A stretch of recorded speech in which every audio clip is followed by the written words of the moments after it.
Ni kiu, nia na matamanio ya muda mrefu kwa wekundu wa Msimbazi Simba Sport Club kucheza hatua ya nusu fainali katika michuano ya kimataifa.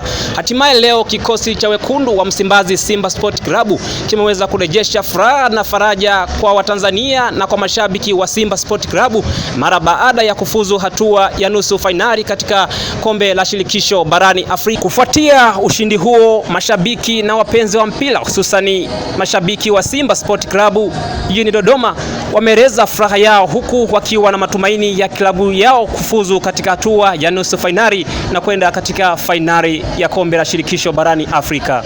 Simba imefanikiwa kuingia nusu fainali wakati mwaka 1993 walikuwa hawajawahi kufanikiwa. Kwa sasa nashukuru kwa hili na kufanya vizuri. Ninaona wana mafanikio mazuri kwa sababu ushindi uliopata huu na matokeo ya timu ambazo zilicheza za Kiarabu ambazo zimetolewa, wamebaki na timu ambazo ziko bara la Afrika.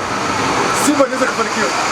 Mimi ni mwana Simba kabisa, nilifurahi sana. Simba wamefanya vizuri, tumefika hatua ya tulitoka sare tukaenda kwenye matuta, tukashinda kwa matuta 4-1, lakini nashukuru sana kwamba Simba wamefanya sasa hivi ile kila msimu kuishia robo finali imekuwa sasa wamevunja utofauti kabisa, kwamba sasa hivi wanataka waende zaidi. Sasa hivi wako Simba nusu finali. Kwa hiyo hapa Simba kama Simba sasa tunachokihitaji hapa ni sio kucheza tena finali. Sisi tunataka tupate tuje na kombe Tanzania. Simba sasa hivi imebadilika. Kwa hiyo kufika hatua nusu finali kwanza kwao ni bahati. Maana miaka mingi hawajafika, lakini kufika nusu finali imekuwa ni kama bahati. Ila wasijisahau kwa sababu ndio mara ya kwanza wakapata pressure kwenda nusu finali, basi wakajiaminisha sana kwamba wao ndio timu kubwa kuliko wengine. Tuona ni kutokana na usajili waliofanya. Kwa usajili waliofanya kwa kweli sasa hivi ni kwamba wamefanya usajili mkubwa kulinganisha na miaka mingine. Wamefanya usajili mkubwa na ndio maana mpaka sasa hivi wamefika hatua nusu finali. Na hatua hii waliofikia itawasaidia kwa namna moja ama nyingine kusonga mbele.